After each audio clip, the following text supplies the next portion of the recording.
to Cherie's World.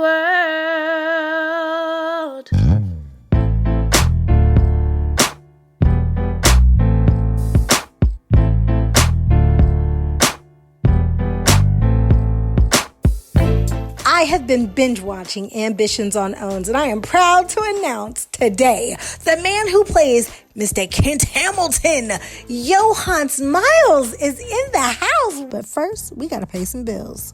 What's up? This is Yohance Myles, and I am on Cherie World with Cherie and Courtney. Cherie here, Chief Green Alchemist at Going to Natural. Do you know it takes less than 30 seconds for your skin products to enter your bloodstream? Yeah, so knowing what's in them, super important. We know you want what's best for you and your family. And here at Going to Natural, so do we.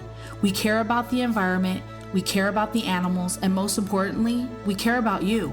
We offer free support for your healthy journey and love providing affordable, all-natural products that are responsibly sourced, cruelty-free, luxurious, and always made with love. We're not just a shop, we're a community, and we'd love to have you. Browse our collection of plant-based skincare products and natural tips and tricks at shop.goingtonatural.com. That's shop.going2natural.com. A conscious brand for a conscious community.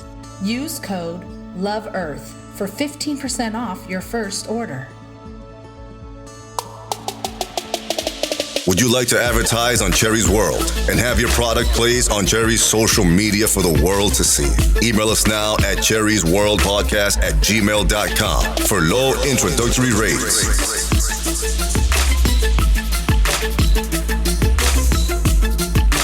Cherie's World Podcast. Get heard. Welcome to Cherie's World.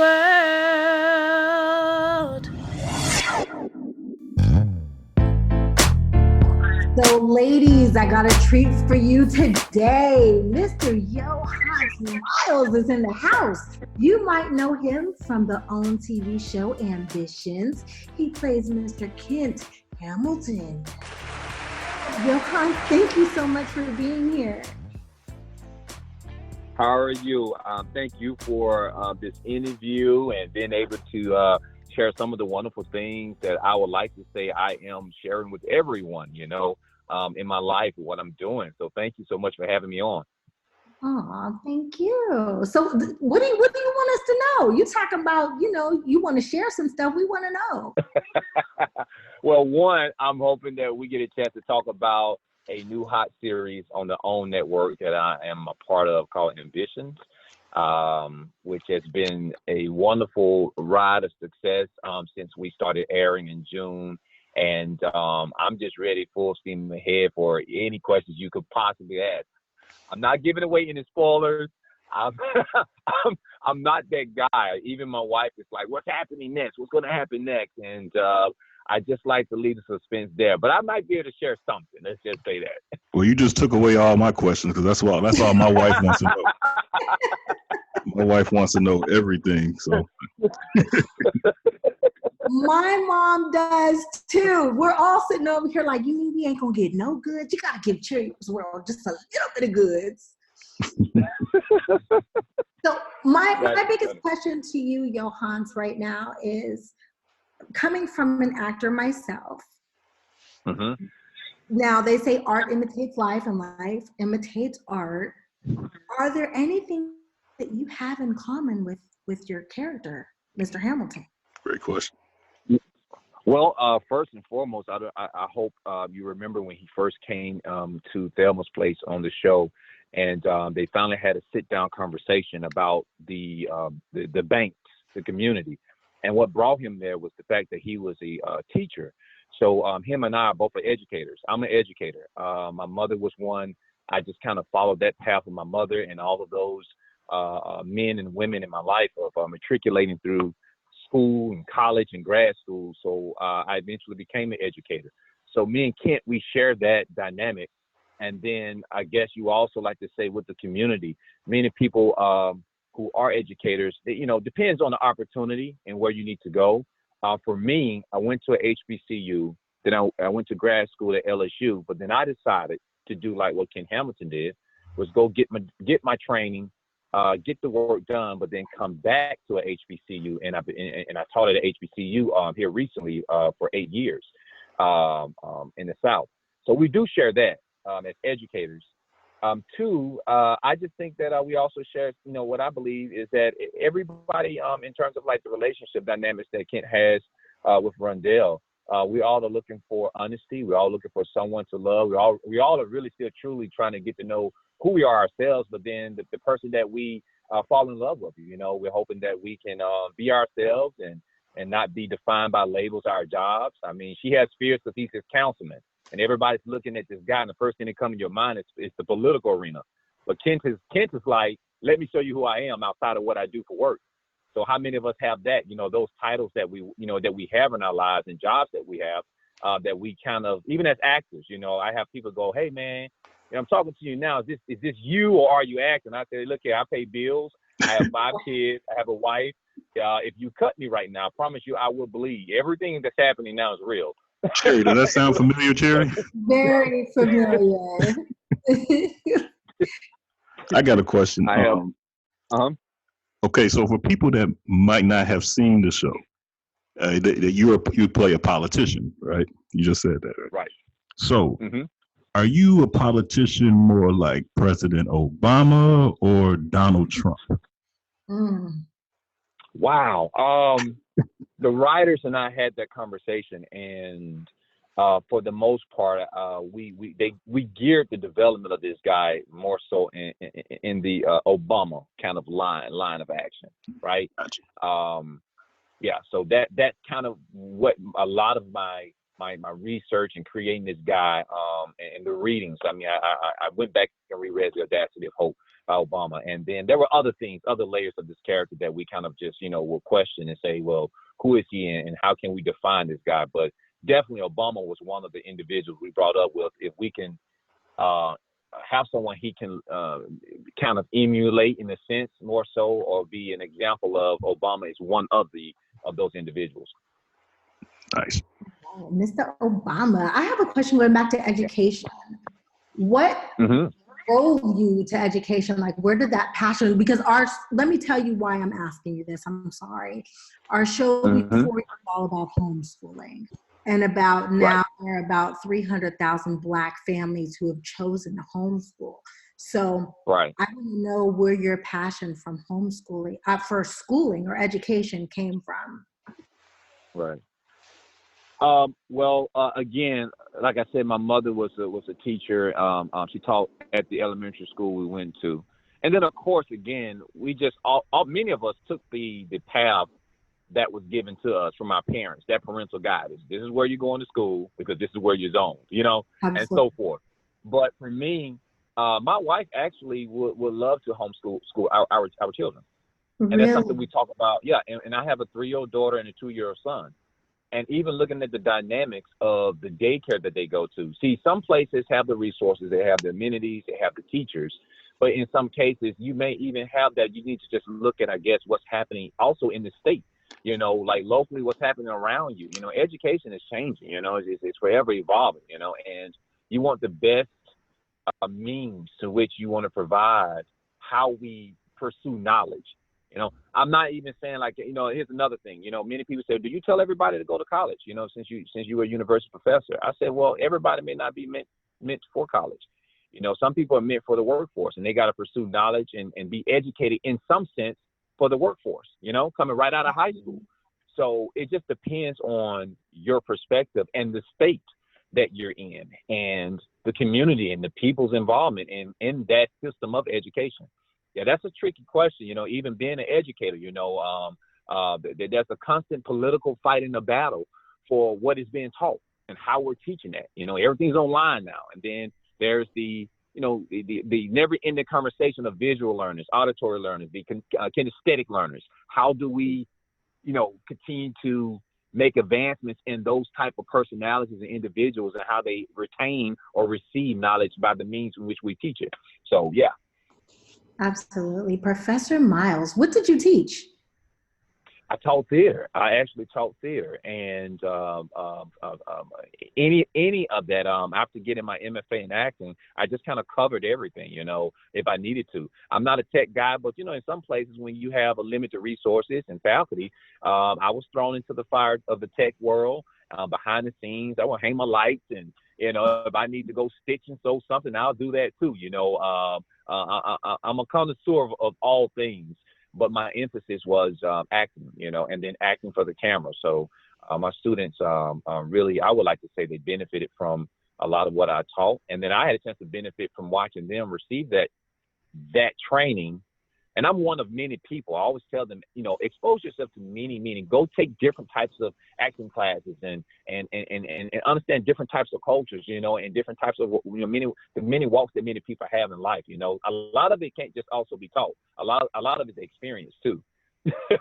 So absolutely, yeah, absolutely, it's all about reaction instead of acting. Now, okay, so please forgive me if I get this wrong because I don't watch movies, but Stomp the Yard. Mm-hmm. Am I correct? Does that have a big part of your journey? So this is what makes Stomp the Yard special to me. I was in college. I received this random phone call when Stomp the Yard was being shot in Georgia. I was maybe a senior. And they said, hey, you want to be an extra in a movie? And I go, yeah. And so they didn't even tell me what the title was. Long story short, I go to Georgia one weekend, and it was my first extra, working as an extra in that movie. However, I saw everyone that particular day. I saw Brian White, Columbus Short, Megan Good, Neil, all of these people, that looked to me my age, and they had lines, and they were, they were doing their thing, and I'm going, wow. Here I am in college, doing stage plays. I was consider myself a leading man in college in most of the plays, and I get to set. And being an extra was a great experience because it put me in the world of film. It exposed me to what that world was. But at the same time, I'm looking at these people across the space and going, wow, they're saying stuff, but I'm an extra. I don't have anything to say. I don't think I ever do this again. If I'm going to sit on the set 13, 12 some hours a day, 12 or 13 hours a day, I might need to say something. If that's what I'm getting my training in, Yeah. So, and that was the first journey with me crossing paths or seeing Brian White on set. The second time I met Brian White was at the NAACP Image Awards in 2011 or 2012, and we was on the same red carpet. I was out there promoting the film that Paul Walker and I had been in. And I looked down and said, there go Brian White again. Wow, this guy going to work together one day. He's on my path. I just said it to myself. And then here we are, full circle. I'm playing the antagonist, opposite rivalry to him being a mayor on Ambitions, So that's how small the world is, and also how small knitted each of us will cross paths. Because, hey, Cherie, I remember, and I know you get this all the time, watching you on TV, So and here I am having a conversation with you. You are my inspiration of my childhood. We went home and tuned in to watching you on TV, and so that was another part of my development. So thank you, as I may say that again. Are you kidding me? Thank you. That is, it's such an honor to me. So, okay, I was going to let Courtney ask you a question, but I have one more before I let Courtney talk. I'm sorry, Courtney. No, I'm old, forgetting shit.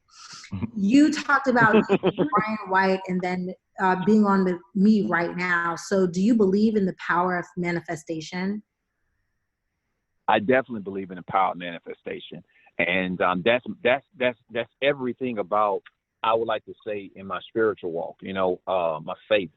I believe manifestation is, in ways, if I can speak freely, that which what God wants to do and show us, and also the ability, because we are part of a creator.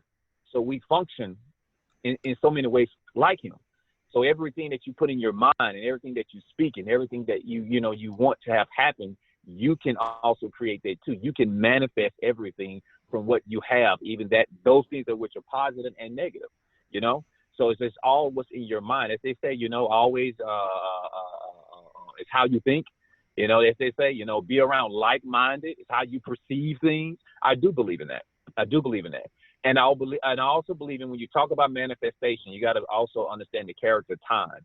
because sometimes we rush time, and time is infinite, but it's also in how we perceive time. It's not.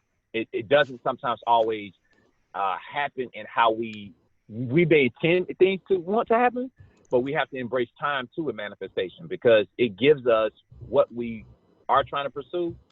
It can happen now. It can happen 5 years from now. It may not. You know what? I tell people, some things may not even be happening that you may be vibing off of.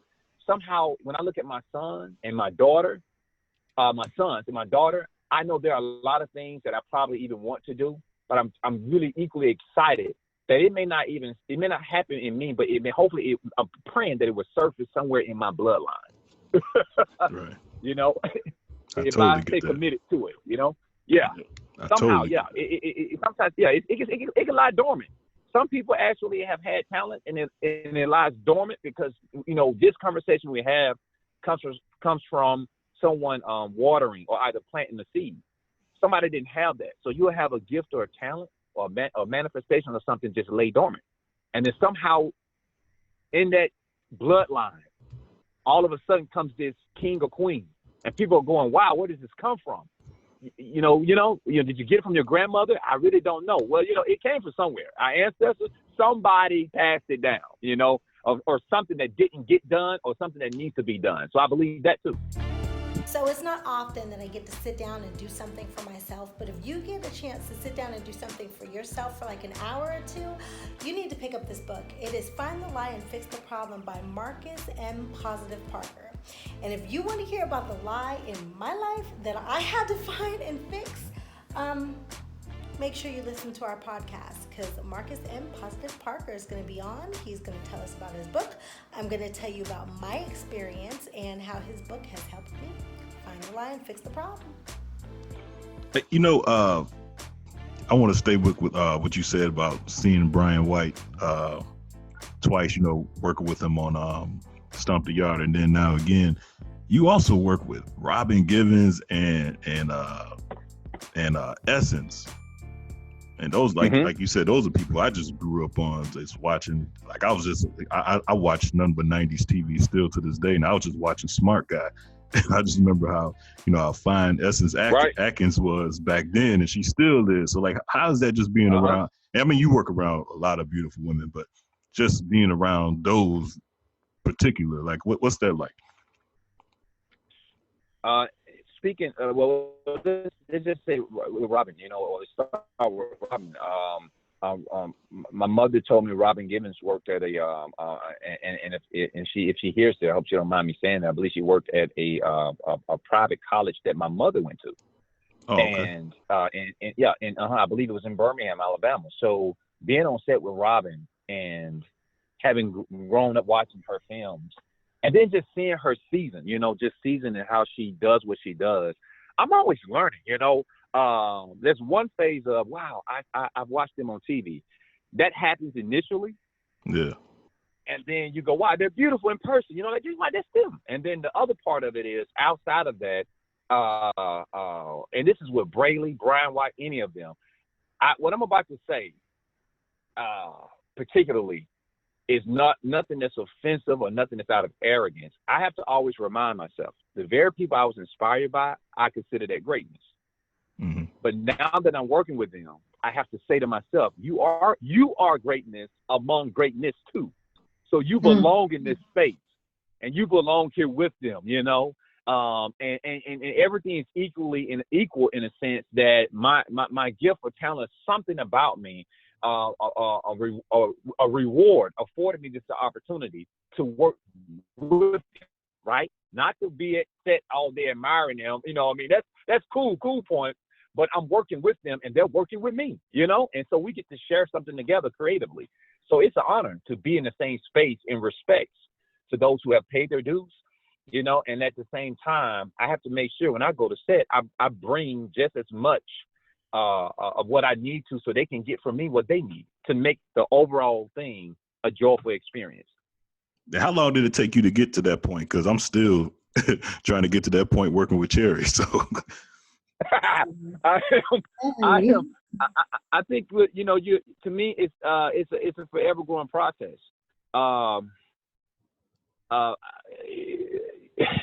I have a lot of people tell me, man, you arrived.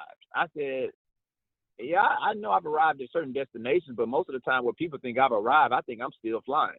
You know, I'm still feel like I'm going I'm in the air, still being groomed. I'm still, you know what I'm saying? I don't think I've landed in certain places. People go, man, this is like I hear people say, this is your big breakout. And I have to remind them, I in terms of the work that I'm doing, you're looking at it as maybe Hollywood work, but I feel like I'm connected to Hollywood. In a lot of senses, I've been living in the South. I just don't live in Hollywood. Right. So that's a huge difference, and so I always try to leave room for me. And the danger too, now, let me say this, I don't know if you have any family members, you guys know how the South is. We have humility. We were very, they say we're very humble, but that's a dangerous thing too, because I've seen where I have been very, how can I put it? It's just like you guys looking at my resume and stuff, and we're having this conversation, and I can be humble, and then I can also be too humble and passive to where you can say, no, Yohance, your resume, it's on your resume. You did the work. You know what I'm saying? Like, you can't deny that you did do the work. It's there. Like, it's there. And then we can go and look up something, and we can see you doing the work. And I think that, many of the actors, as humble as we are, many of us also have to hug ourselves and give our own selves a pat on the back, because it's hard breaking out of certain places in the South to be in the same space with some of the actors that we're talking about and the people that I'm working with, and sharing this conversation that we're having. We have to lift ourselves a little bit, because sometimes I don't get a lot of huge support and I don't get a lot of huge accolades. It's only until people see it and then they go, oh, wow, you're doing it. And I'm like, man, there's so much that goes into it that's behind the scenes, so it's rewarding, but it's humbling, but it's been a challenge. So I'm still growing. I don't want to never stop growing, Right. How'd you, well, first of all, how'd you meet him? And then what's it like working with him, Will Power Packer, as they say? Will, to me, and this is just my initial, because someone would probably hear this and go, oh, man, he's more fun. He's more exciting than that. My interaction with Will was that, and then we didn't even meet on Fraternity Brothers. Like, it wasn't until like maybe the 8th episode, someone called me and said, hey, dude, you work with one of your frat brothers. Who? Will Packer, he's an apple. I go, oh, man, you know what? I didn't even bring that up in any conversation, any of the table readings we had. When I met Will, he will always, make you feel like you're part of the team. It's so easy, again. Knowingly, I know I work for the Will Power Packer production. I know I work for OWN Network, but Will come to set and he'll just make sure everything's good, and he'll watch some of the footage and he'll go, man, y'all killing them. He'll give a personal comment here and there, and he just felt great. He just stick his head in the door. Most of the time, the producers or executive producers, they're busy in their offices. You may see them or not see them, but Will was hands-on. So it was an honor, and it's always an honor to be in the same space with, as I call him, that young black male doing what he does. With his talented self, man, very talented. I just wanted to know where they film at. Are you in Atlanta? Are you in LA? Like, where do you guys film?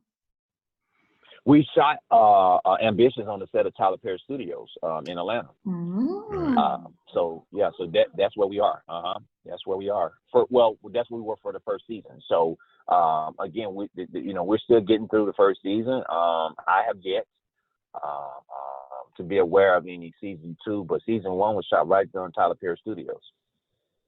Oh, shit. Okay, I'm sorry, Courtney. Go ahead. I won't interrupt no more. No, I just realized Erica Page is on here in here too. Jesus. You get to work Erica with all Page, the ladies. It's an all-star. Oh yeah. Oh yes. It's an all-star cast. I think that's well balanced. Shout out to the casting directors, George Pierre, and outside of my manager and my agency, but George Pierre. Let me say this.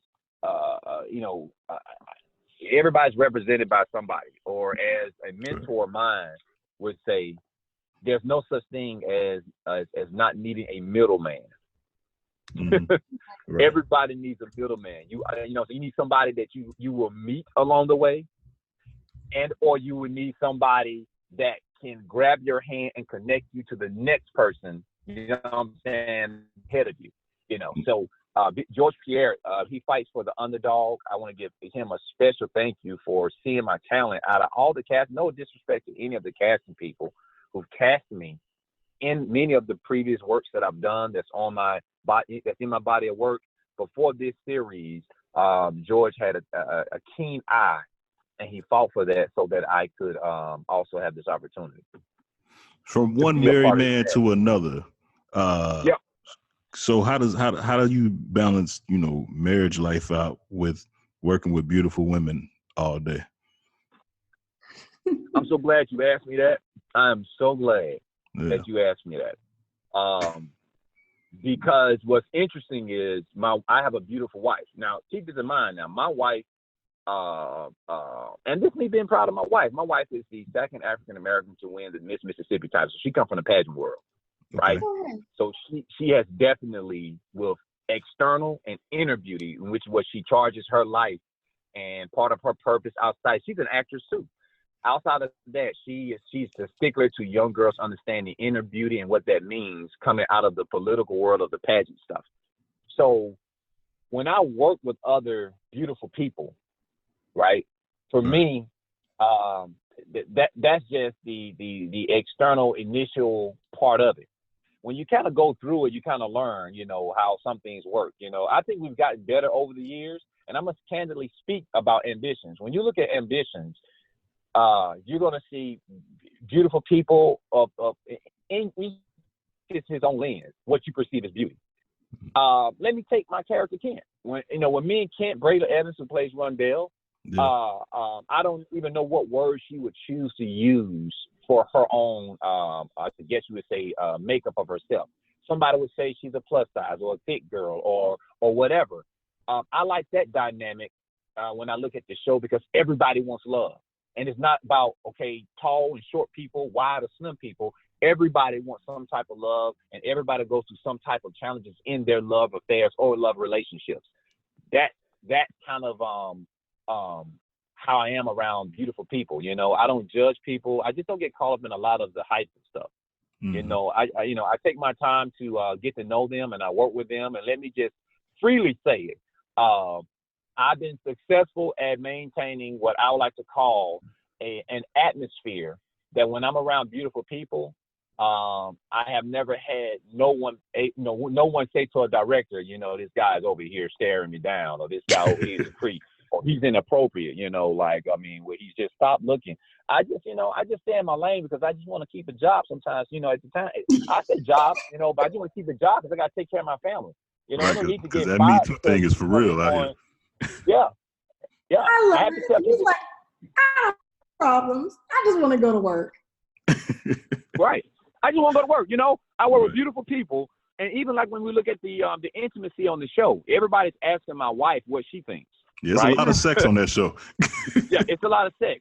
And the last episode was, you know, I guess, you know, without giving away, you know, those who have not seen it, it was a moment that was a built-up moment for me and Rondell, the character Rondell. Now, when people saw it, they called my wife. Or they said, what you think? What you think? What you think? Now, I would say my wife got in her feelings for a split second. Yeah. Because it's just an actress. And I understand why. She goes, wow. I'm not just looking at you for a character. You know, I think everybody's looking at you as the character, but there are a lot of people out there that are seeing you, Yohance, in on a big platform for the first time too. And then I had to remind my wife, well, what you're seeing, I know she knows it's acting. I have to remind her, an intimate moment, and for the audience that hears this, people are going, man, I wonder what their wives or husbands are saying. Man, they be in there doing all kinds of stuff on set, man. Them actors, no, it's not. No. You are not a person. If you get too involved, I've seen people get fired.